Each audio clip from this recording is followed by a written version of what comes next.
So, as a way of introduction, you can just tell us a little bit about yourself and the various ways that you would like us to know about the work that you do, but most especially your involvement in wine, and we can segue that to when did you get started into this industry of food and wine, and what was that like? Yeah. Good. You have a mic? I can talk while seated. Yeah, please do. I have a very big voice, so and that.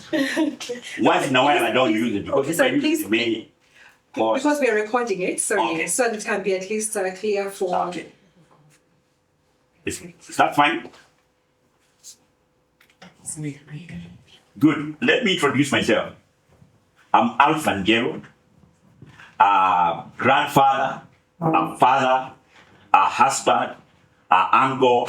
What else am I? And I am 71 years old as of today. I am a retired accountant.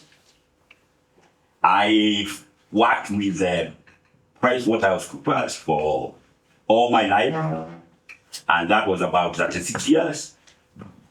I joined from the university and I left when I was leading the consulting business in Kenya. That's the position that I retired with. So most of my life, and that is 10 years ago, most of my life I spent in the accounting world, initially as an auditor, which is surprising because I'm not that boring, and auditors are supposed to be very boring people.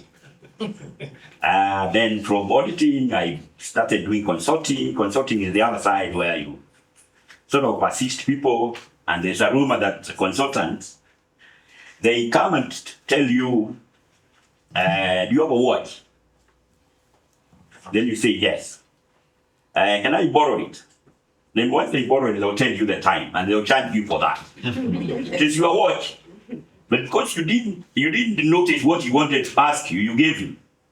And after that, he will charge you a fee. That's what I did at the time of retirement. In terms of what else have I done, I've always been interested in business. I think even the PK will be surprised to know that I used to run a chemist for 10 years. One in Buruburu and one in Embu. So I've not done chemist. I've been a distributor of sodas, both in Nairobi and Embu. What else have I done? I have been involved in real estate. I've been involved in some business in gas. Some of my businesses have, of course, collapsed. Others have succeeded. But that is all there is in business. So as you young people start business, know that not all of them will succeed. Some will succeed, others will fail. And until you try, you never know which one will succeed. So I feel very unhappy when somebody starts one project. When it fails, he despairs or she despairs. That's a very wrong way of doing things. My pharmacy business ran for 10 years. And by the time I closed it, I had got broke because my partner stole all the money. Who was the pharmacy? But that didn't mean I will not do business again with people, because you can't do it alone. So that's part of my background. Now let me tell you how I started on wine, which is more interesting for you. Wine is something I didn't know when I was growing up. And also at the time we were growing up, wine was very expensive. Basically because the wines you could get was only from Europe. It was the French, Spanish, Italian, bit of Portuguese, which was very, very expensive. So until about 1994, when there were some democratic elections in South Africa, and wine started coming here, wine was very expensive. Only the very rich. And when I say very rich, it was very rich. Because even me as a partner in PwC, we used to find it a bit expensive to drink wine. But after 1994, when the South African market brought the wine here, even the European had dropped the market and dropped the prices because there was enough wine to circulate. So one of the things we can give credit for the wine industry in Kenya was the emergency of the South African wine here. Wine reduced prices by at least 25% because of that. So in other words, I didn't know much about wine when I was growing up because it was too expensive. Now, part of the system, when my children were growing up, I took them to South Africa, and they joined University of Cape Town. And while I'm going to see them, I started going around tasting wines. Literally, I didn't know what tasting around. We would go and just drink and get drunk and say we have tasted, which was really not tasting. And that's how I started learning about wine. The interest was because I was going to South and there was a lot of wine going around, and I would go around and taste a bit of it. So because of that, I developed a liking and an interest for wine. So how did I get involved in wine then? One of these days when we went for wine tasting, we went to a farm. And as we were tasting, the wine maker was a lady called Catherine Marshall. And she were talking, she said, we have a club here that for people who like wines, they join. So after that I asked her, that club, what does it really, what do you do? She told me you just have to pay some 25,000, I think 25 or 5,000 rand, which is multiplied by 7, it's about 50,000 shillings. And once you do that, you get, we produce some wine and then you get wine for drinking. So that's why I joined it. So I joined it because I wanted to be drinking wine for at the end of the year. We would make wine and then we get each 2 crates or something. And that was how I joined. I started with Catherine Marshall. After I retired, I looked at it and said, why can't we make this some business? Because now I had enough time to think about what else we could do.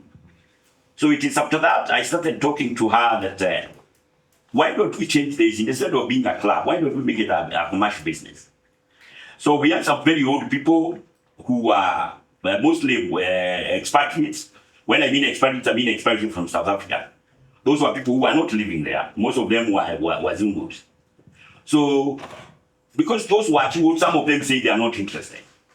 So those who are interested, we decided, let's put it on money. And we put in money, and then we transformed the club into a business. So now we're running what I would call a modest business, a company that our sales about 10 million rand. 10 million rand is about 70 million Kenyan shillings. And most of our products we sell, 60% are sold out of South Africa, mostly in Europe, America, and Asia. And 40% is sold in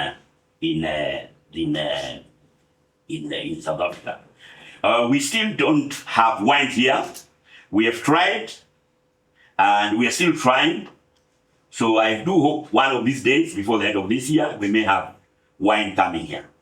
But that is how I started. And because of that, I'm a director. We are 3 directors. Catherine, the winemaker, and a friend of mine called Greg and Michelle, who is a professor in engineering, and myself as an accountant or something like that. And that's how I am involved in Catherine Marshall. I think that's all I wanted to say about that. No, that's amazing. That is amazing. I like that you've taken a non-linear journey, but just following the next step and the next step. Yes. And I'm sure we'll hear more about, this part of your life, the post-retirement and wine involvement. Jebet, karibu sana. It's nice to be sitting next to you. We're always sitting across from each other, and I really enjoy your how you present wines. But for purposes of today, would you please maybe give us a little bit of background in terms of how you became involved in wine? Give us a small introduction of how you'd like us to know you, and yeah. Thanks, Wendy and Njoroge and everyone. I'm impressed. Congrats, Njoroge, for this is a process of instituting the wine sector in Kenya. So you've consolidated us, and that's kind of founding in itself. And there are other institutors, but now she's consolidated us in this session. So my name is Jebet Chemng'orem. I wear few hats, but essentially I'm an entrepreneur. I was doing a business for 16 years. I ran my company for 16 years before I joined the family business. So I'm second generation in the family business. I'm the newbie and the new kid. But when I was a kid, in our house, we had wine everywhere, like in the kitchen, in the sitting room, in the dining. So when guys came to visit, they're like, which was really unusual. So evidently, I'm starting the process of just sharing about my dad. So I'm second generation. I'm a post-COVID hire. And yes, my father, Paul Chemng'orem, he's actually, yes, he's my dad, but really, he's really admirable. And every time we sit amongst people, there are stories, new stories, they just keep adding. Like, I didn't know this, I didn't know this. So you have to make a date with him. He's really passionate. When we were kids, whether we're going to a kibanda for lunch or a proper restaurant, we used to go to the counter, do you have my wine? And he just, that was his style. So in terms of, I don't know how you want to structure this, but in terms of an introduction, I can just do that part as an introduction. Because he's the one I'm representing today, I would read out his journey, if you will allow it, at a certain point already. Even now, because I think you've already mentioned your second generation. Yes. So if you can give us the first gen context, Yes. I think that's okay. Okay, so as we're putting this together, I was so excited because this is even foundational for anyone. I had someone who's doing, who wants to plant grapes.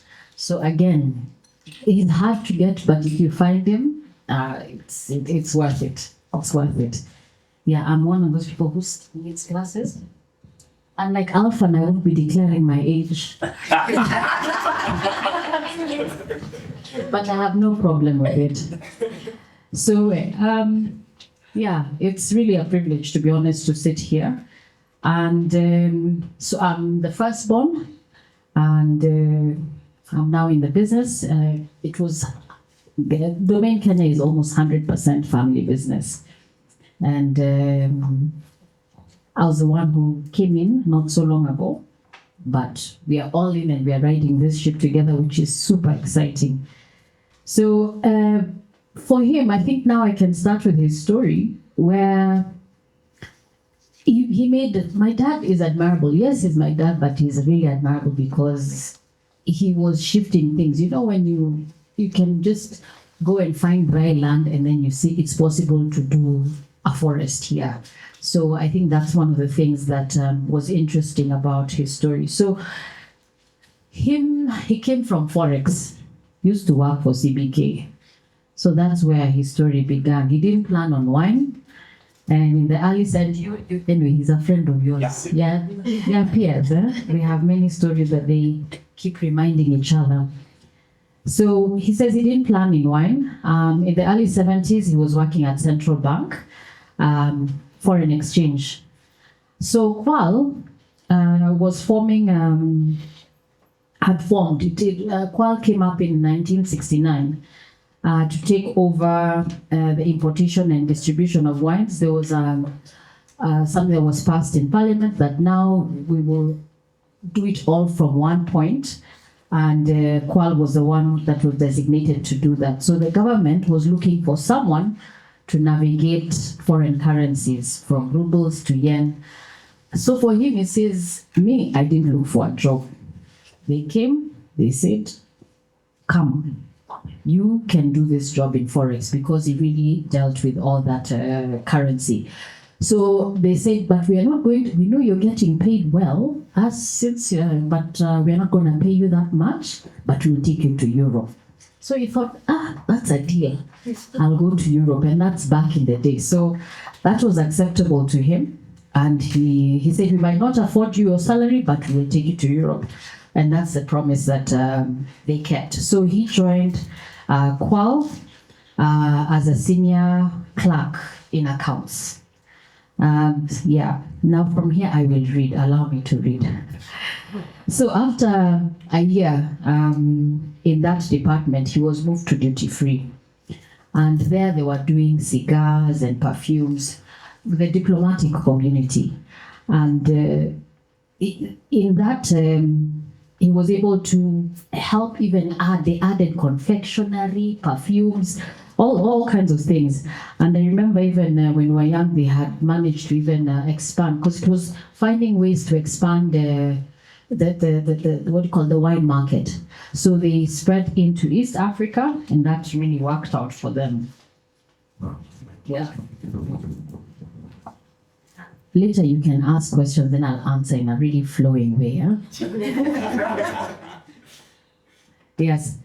So behind the numbers and networking, by the way, the diplomatic department that he worked in really helped him in building connections.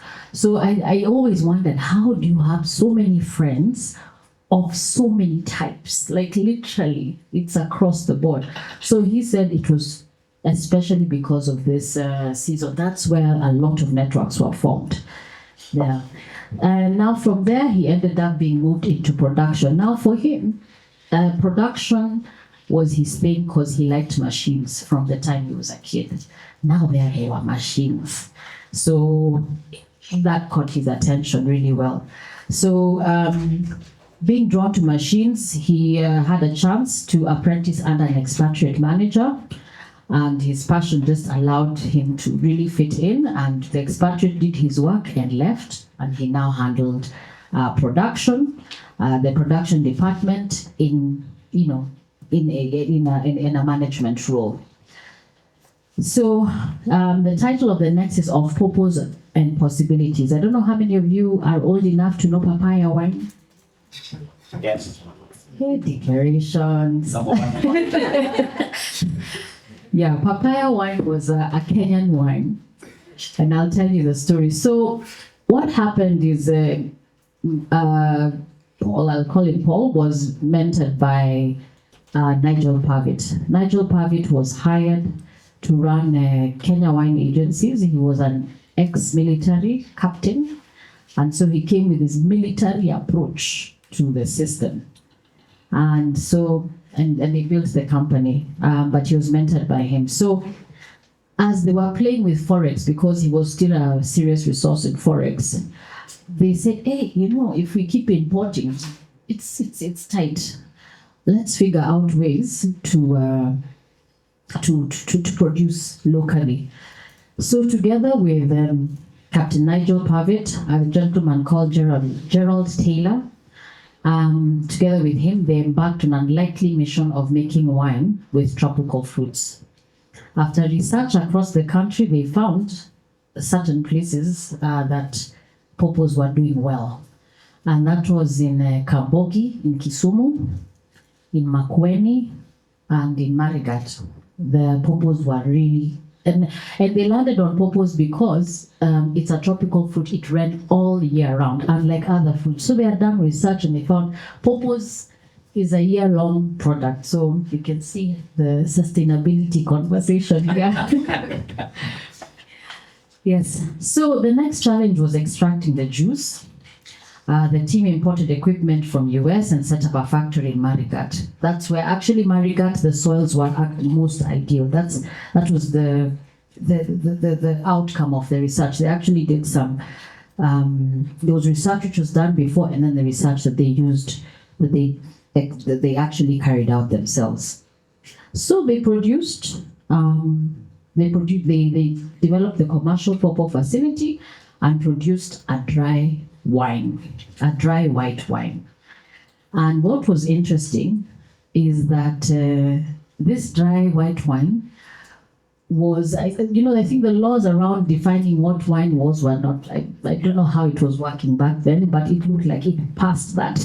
So when it was tried in France, there's a Frenchman who tested it. It was a blind tasting in Europe, tried it, and he thought it was a Sauvignon Blanc.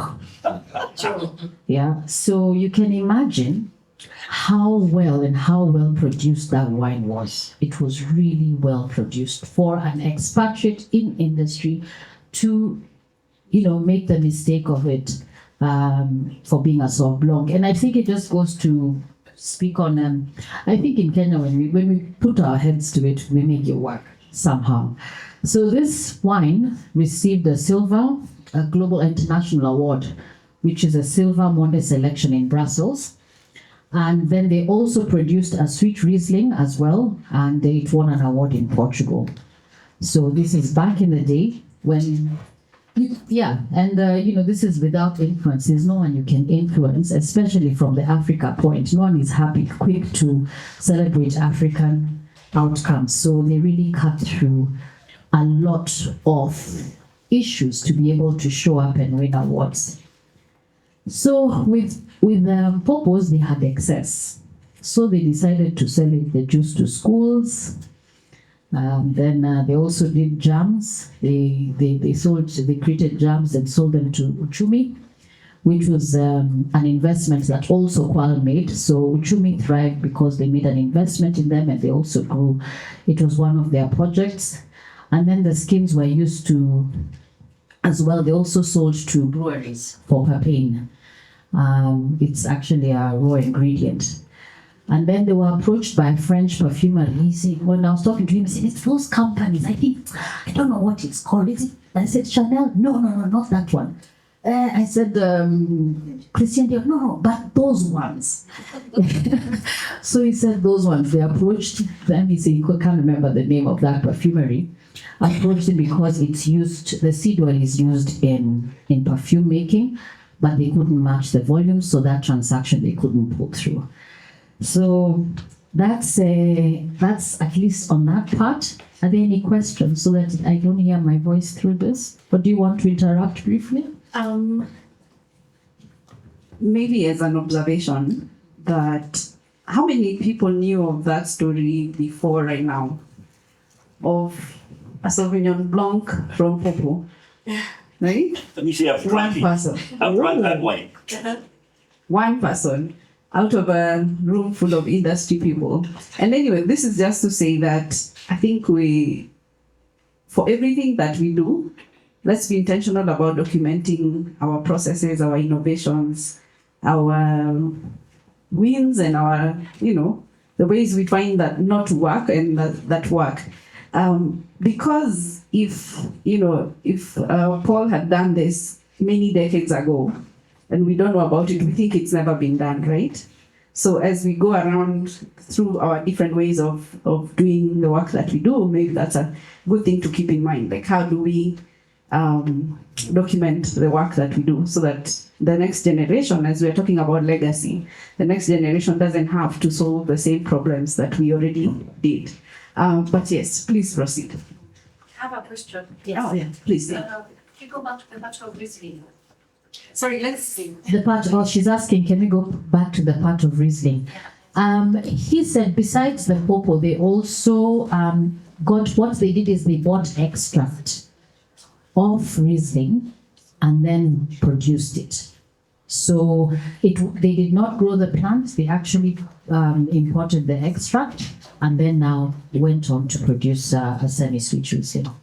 Yeah, good question. So let me also maybe move you along a little bit to say, coming from that legacy, what would you say you're leaning on to, the work that your family has done? I know your dad and even your mom has also been involved in the business. And what is that thing that you are injecting as a post-COVID hire to Domaine wines, and how are you positioning it maybe for the next generation, if I can say that? Okay. Gosh, that's a direct. Okay, so in short, what I can say is that the strengths that I found in Domaine were that it's the intrinsic that I meant, that I pointed out there. There's so much depth in the know-how at the time that I joined. The passion and the know-how of everyone. They just had so much information about wine. And I think that's something that I hope for us to even further institute, because we are humans, and humans, we want experience. So if you can go on safari and the safari takes you even to the to understand even the rock, that would be really interesting. I think we crave, humans, we crave knowledge, and I feel that we can be a conduit in unpacking that knowledge for a more full life experience as a wine drinker as well. So have I answered? Yes, I think so. Like it goes beyond the business into the philosophy of living, which I really admire. Mr. Njeru, Yes. I'm glad you've shared that you're currently looking at getting the wines into the Kenyan market. Yes. And I was wondering if you could speak a little bit about what that journey looks like, Yeah. and what the inspiration for that is. Yeah, that's an interesting point, because we've been on this journey trying to bring wines in Kenya for the last 3 years, and some of the major difficulties we have is the bureaucracy. The KRA and Kenya Bureau of Standards, name anybody. There are so many roadblocks that if you are a company that is run in a manner that is very difficult to bribe. And obviously, I, coming from a very professional background, I've been brought up in the PwC world. I just can't see why I should bribe a government official to do what he should be doing, because he's paid for it, and I pay taxes. So because of that conviction, we've not bribed anybody. And because of that, obviously, we haven't moved far. Other than the bribing aspect, there is also the logistics. Wine, Jebet will tell you, wine is also very difficult to bring around, because if you come with a vehicle, it is disturbed. Wine is like an animal. It's alive. If it's disturbed a lot, when you bring it here, it will take a long while to settle down, and then you can sell. So you really must know what equipment will bring it here. The best way is to fly, because with that there is little disturbance. The wine comes as he left it, and you can sell it almost immediately. But if it comes by road, and our roads are not that good, they are all potholes, so it is hate and it disturbs. That's also another issue.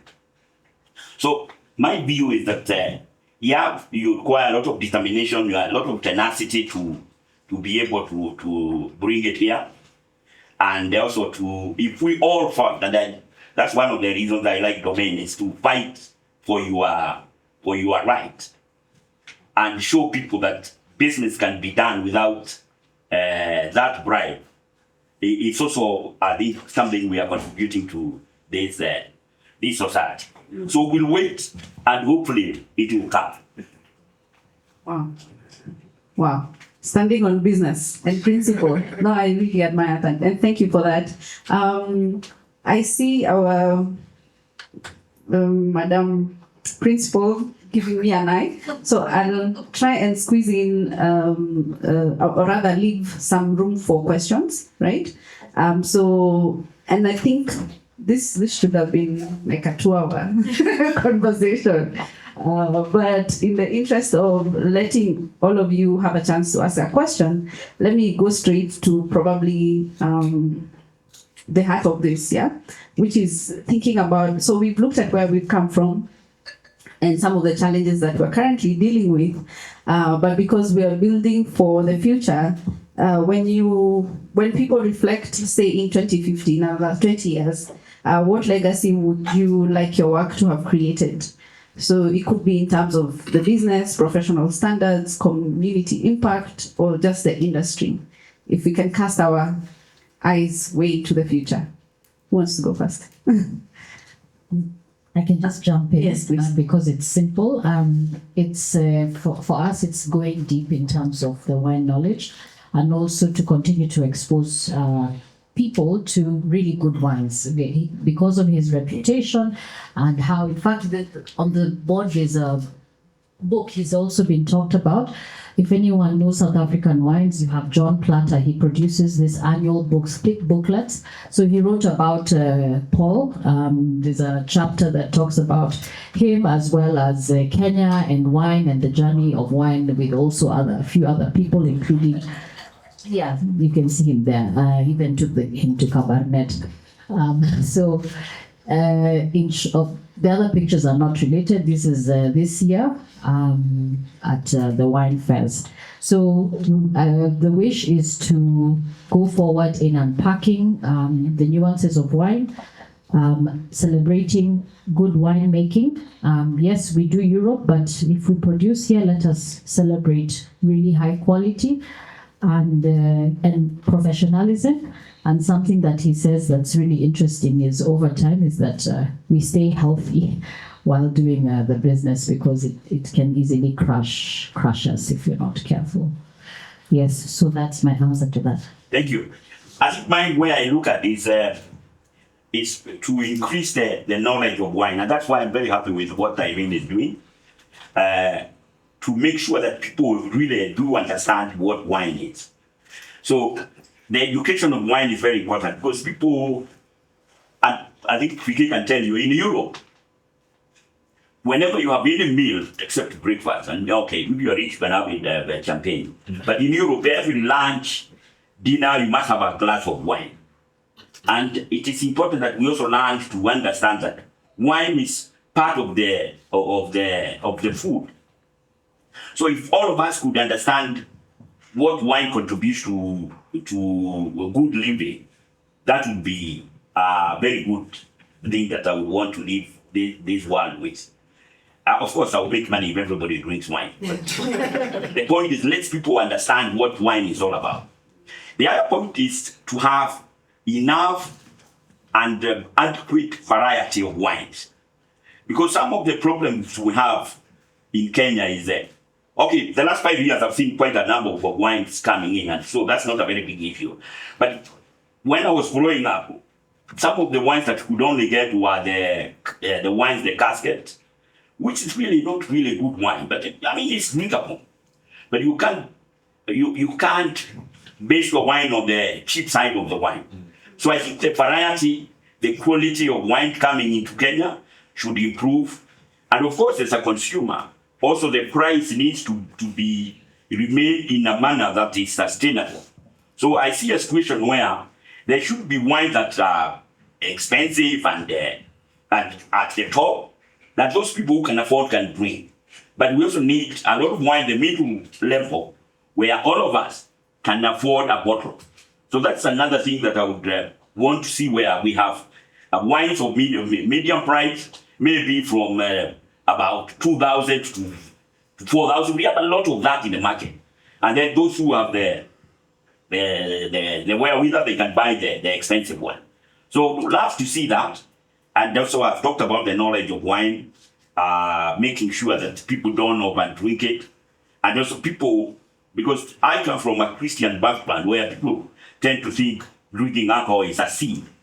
And you really can't see that in the, if you read the Bible very well, you can't see anywhere like that. So we need to educate even the religious people I go to church and the preacher starts by saying, "Yeah, I've never drink," and so you sort of feel, is he really addressing people of this century or what he's talking about? So that's another thing, in my view, that should be brought to the attention of the Kenyans. Because if you go to Europe, you go to America, or even to South Africa, where I go in South Africa, the church I go on Christmas, we have wine in the church after the service.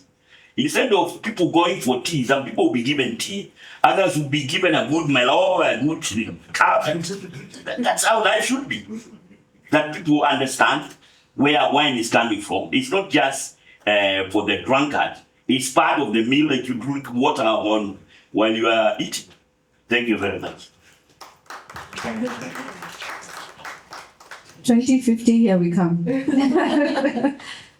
So I think I'll open the floor to. So is there room? There was a mic on the floor. Was there a mic? And as we locate that mic, Jebet, you have something to add? Yes.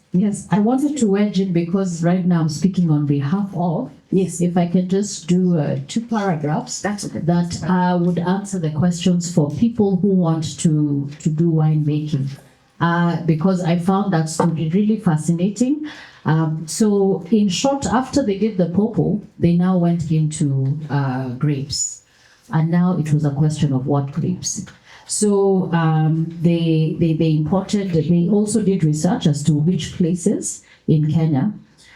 Before there were 2 winemakers. There was a gentleman called John Dollier who they supported when they were starting at first, before they decided to go off on their own. So when they did the research, they looked where can wine thrive in Kenya. So John Dollier's farm was in Naivasha, but then they also found that Juja can work, Meru, Ngong Hills, and also Yatta. So this is just I'm sharing this for. You don't want to walk away without this data. Is this your shago? Yeah, the people who want to produce. And then now the issue was the other places were good, but the place with the best climate was Yatta, where there is a vineyard here. They established the vineyard there. The only challenge was that the rainfall was low. But they didn't need to keep adding line. It held on, and they produced enough sugar. The sun was enough for the sugars to reach what they call the brick levels that would be good for fermenting wine. So they constructed a dam and then imported 11 disease-free stock from South Africa. And they were told it's not possible. You forget about it. It's not gonna grow. All of them thrived. All. So there was the Cab Sauv, Shiraz, Pinotage, Colombard, Chenin, Chardonnay. He talked of Cabernet Ruby. Those days, I don't know if you ever. Yeah, but the vineyard flourished, but they decided to pursue now Colombard. Those who are testing. So they pursued Colombard, which really fascinated seasoned drinkers. It was indistinguishable as in terms of a wine being made elsewhere vis-a-vis here. So in a blind tasting, it really worked out. The other thing that he mentioned that is notable for the people who want to do wine is that they discovered the right time to plant grapes in Kenya. They experimented with different times, and they were finding that at the end of it, the grape was not. They were establishing a whole new cycle.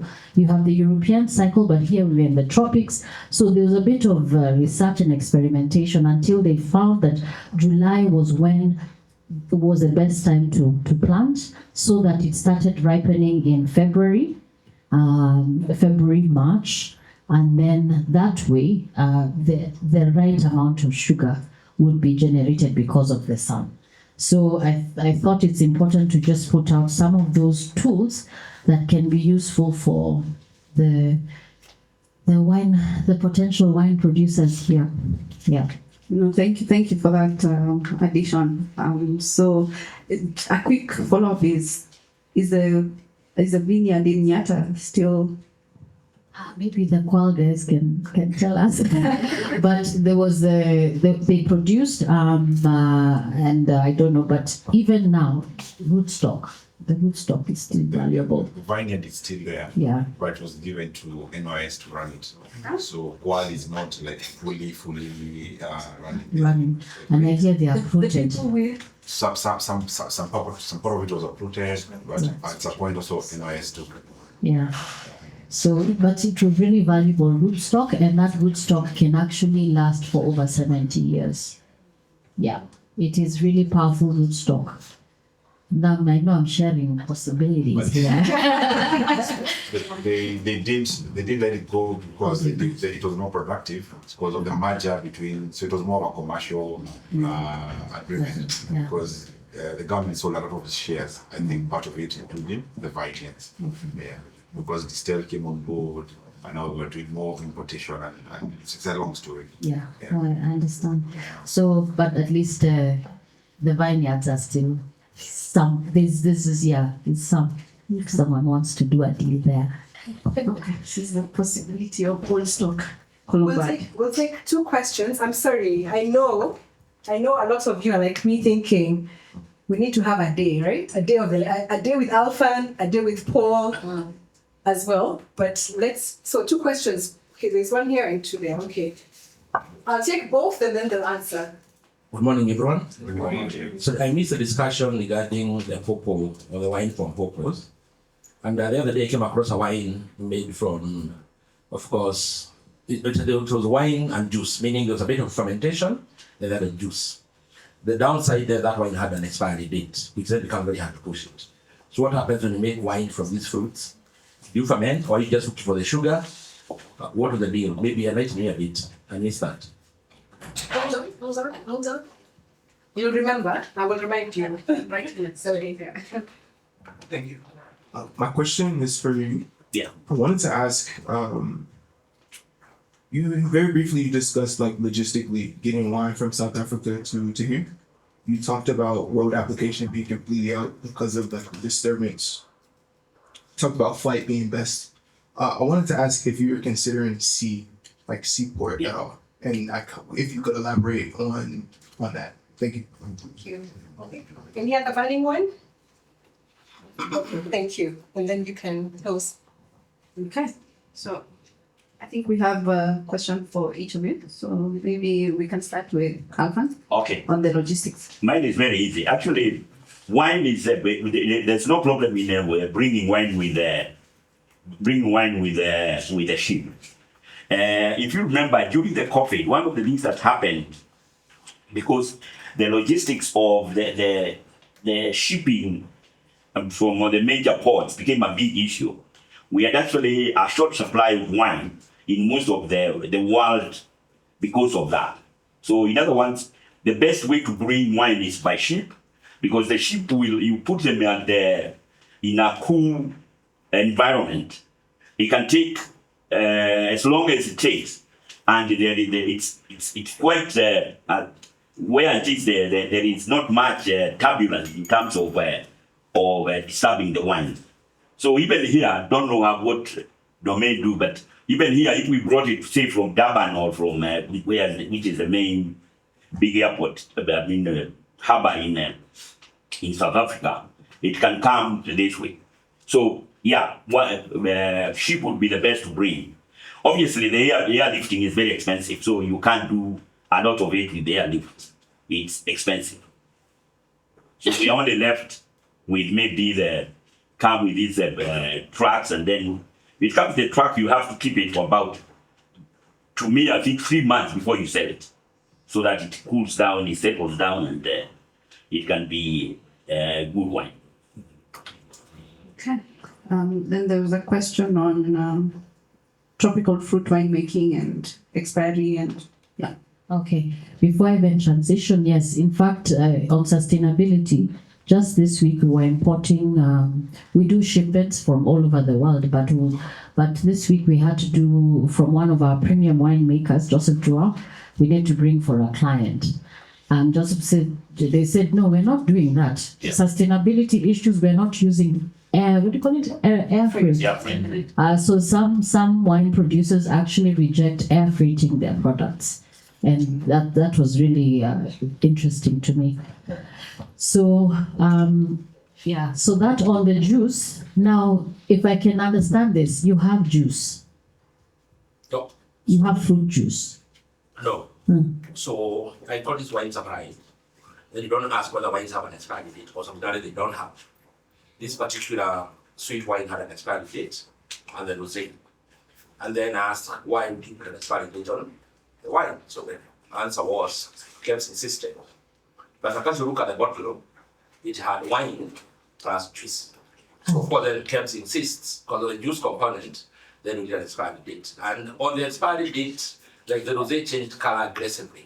You can tell there's a problem. So now the question is, the people who are adding produced wine, does that bring up the issue of expiry? Is that the future? Is there someone who is dumping juice that had nothing to do with it? Or has anybody else come across wine made with juice and then they have an expiry date? Okay, I haven't come across that, but the issue of expiry affects us when the wine has low alcohol. So we have two types of wines. So when it has super low alcohol, Kebs demands that it's almost like there's a classification. I'm not in that department, but yeah.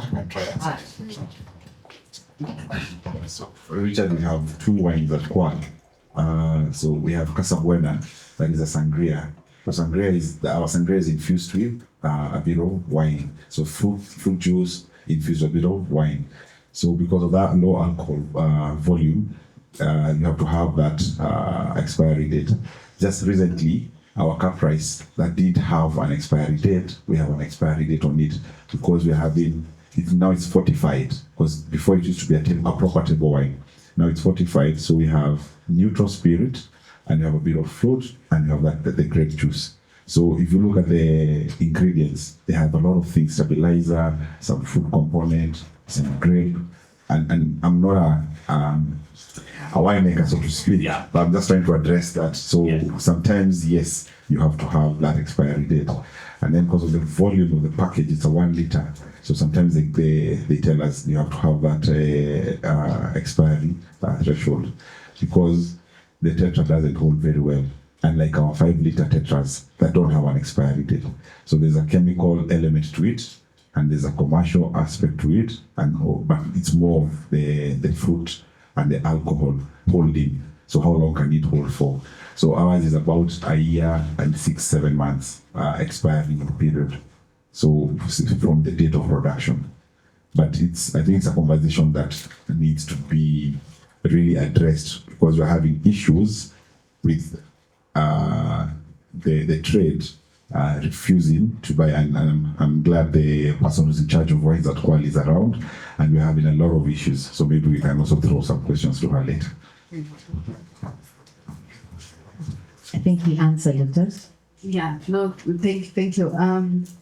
And I think that's probably all the time we have for this panel.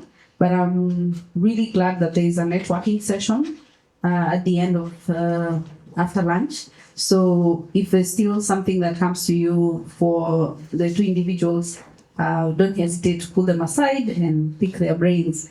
I mean, wealth of information, wealth of experience that we should all take advantage of, right? So thank you so much for being the best audience ever.